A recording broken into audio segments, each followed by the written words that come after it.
A mensagem que venho lhe passar com esse vídeo, a princípio pode ser dura, principalmente se você busca Cristo dentro de denominações religiosas, católicas ou evangélicas.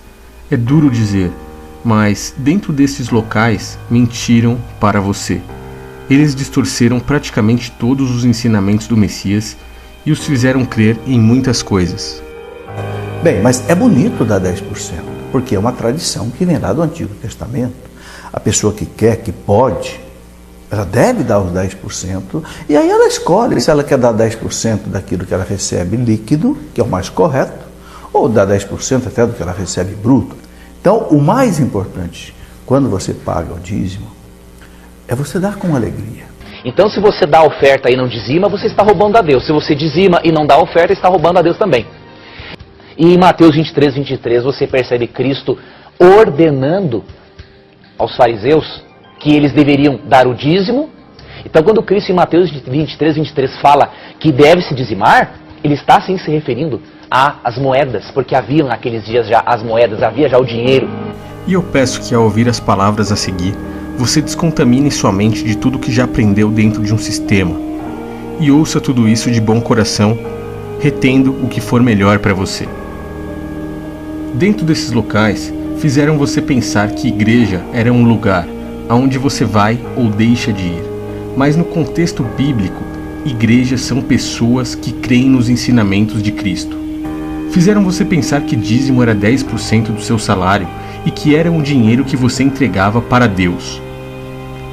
Mas não te contaram que dízimo nunca foi dinheiro e fazia parte de um ciclo levítico que era um mandamento somente para o povo de Israel. Estrangeiros não tinham parte nisso e nem poderiam fazer se quisessem. Mas como algumas pessoas enxergaram essa falha, enxergaram essa mentira, então eles passaram a lhe dizer que não havia mais um valor específico e que agora não se chamaria mais dízimos, e sim ofertas segundo o seu coração. O quinto mandamento da igreja, que está no catecismo, diz que a pessoa deve dar conforme as suas possibilidades. É você que vai fazer conforme você quiser fazer. Um envelope especial, você vai oferecer um aluguel seu. Dá pelo menos um salário mínimo de dízimo, porque aí você vai ter uma renda de 6 mil e pouco, não é isso? É. Dá pelo menos separa assim um valor de um salário mínimo. Separa o valor de um salário mínimo e fala, Senhor, quanto que é o salário mínimo? 600 e pouco, não é 6 mil e pouco, olha a profecia aí, ó. Podendo ser até mesmo mais do que 10% se você sentir, e que estas ofertas seriam para sustento de um templo. Mas não te contaram que está escrito que o verdadeiro templo somos nós. São pessoas como eu e você, que necessitam de ajuda, cuidados, estão pelas ruas, estão em orfanatos, estão com fome, com frio e com sede. E que estes são os verdadeiros templos que realmente necessitam de ajuda. E sustentando esses templos, aí sim encontramos a Deus verdadeiramente. Não é para ficar alimentando pobre. Aliás, irmão, não sei se você notou que quem fez os pobres foi Deus. E Deus esteve na terra 33 anos, nunca foi na África da comida. Eles querem que você sustente um templo de pedra, o qual os apóstolos nos mostraram que Deus não habita e nunca habitou. Pediram sustento para seu sacerdote, um padre ou um pastor, mas não te contam que as pedras do templo se fenderam e o véu se rasgou de cima a baixo no momento em que no Calvário o nosso Salvador nos disse, está consumado. E dito isso, ele se fez de sumo sacerdote de uma vez por todas, por todos nós. Por isso, ele mesmo já havia nos alertado, não chamem ninguém de padre, nem de mestre e nem de pastor. Todos vocês são iguais, todos vocês são irmãos.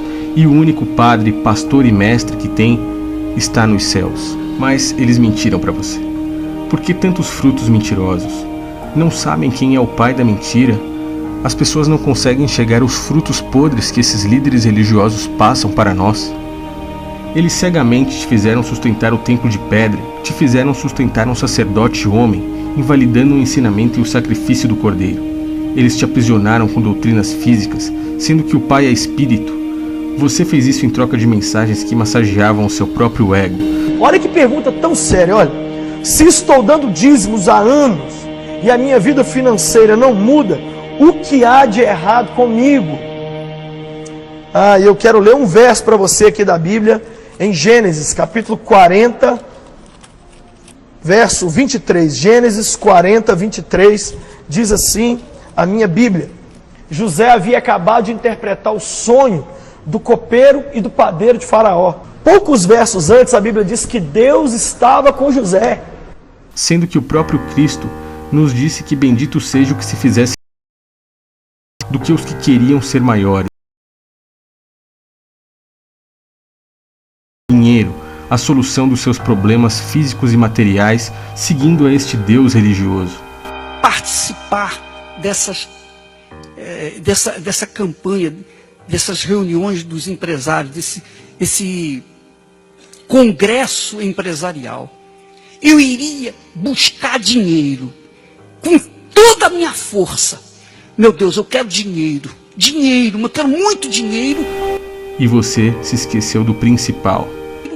Não ajunteis tesouros na terra, onde a traça e a ferrugem tudo consomem, e onde os ladrões minam e roubam. Mas ajuntai tesouros no céu, onde nem a traça nem a ferrugem consomem, e onde os ladrões não minam nem roubam. Qual foi o servo de Deus no passado pobre?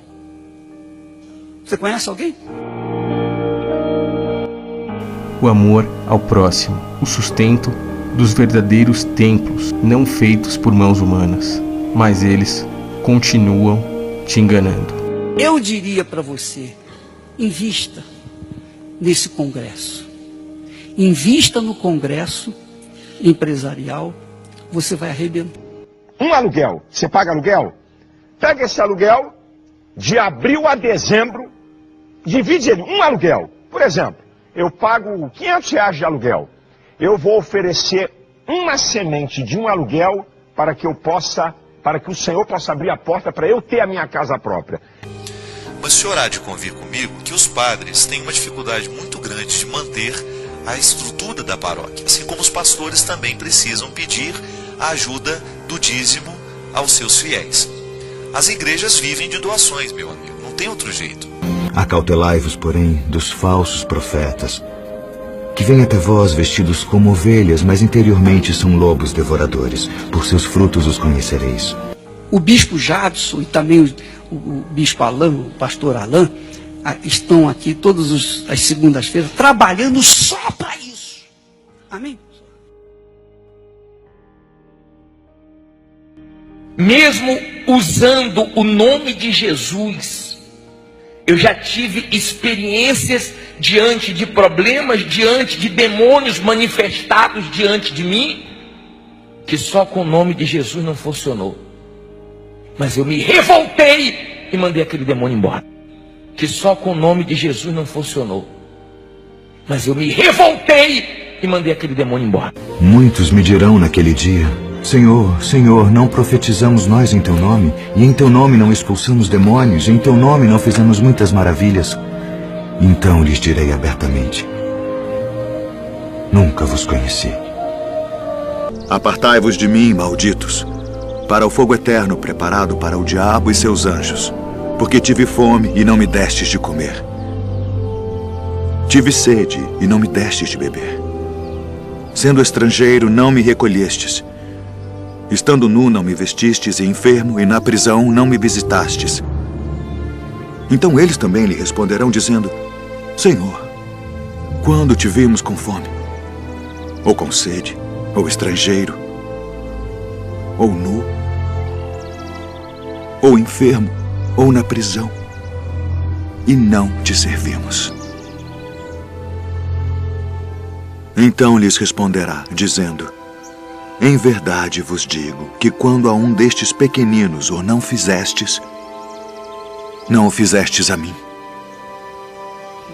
E irão estes para o tormento eterno, mas os justos para a vida eterna.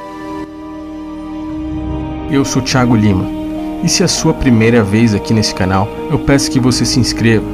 Talvez com apenas uma mensagem você não consiga entender as palavras que quero passar para você. E peço que você também se compadeça do seu próximo que esteja dentro desses apriscos religiosos. Compartilhe com todos eles esta mensagem. Não se restrinja. pois da mesma forma que você conseguiu se libertar, eles também merecem ser libertos e não podemos deixar nossos irmãos presos às garras desses lobos devoradores. Um grande abraço a todos.